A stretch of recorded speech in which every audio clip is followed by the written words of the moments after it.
Hey guys, it's Connor here with Mountain View Dodge, and I am back. I'm back selling cars here at the dealership. I'm also here to do a couple tutorial videos for you.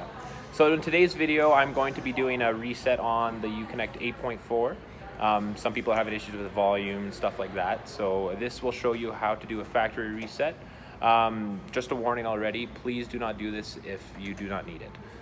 It will completely reset your settings back to factory, and that could cause issues for somebody who may not want to lose all their radio settings and everything like that.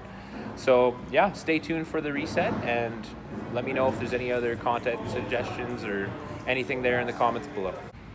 So for this video, I'll be using our brand new 2019 Ram 1500 Classic.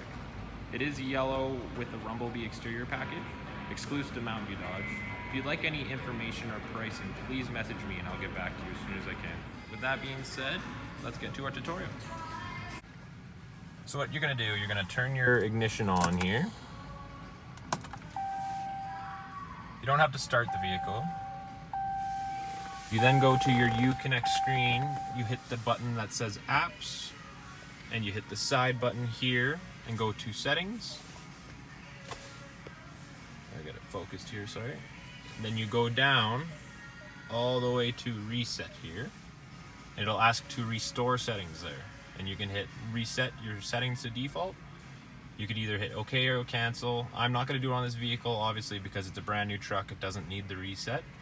Yeah, I guess hopefully this helped your issues there. Please leave a comment below if you have any questions or any concerns. And I'd love to get back to you. Thank you very much for watching.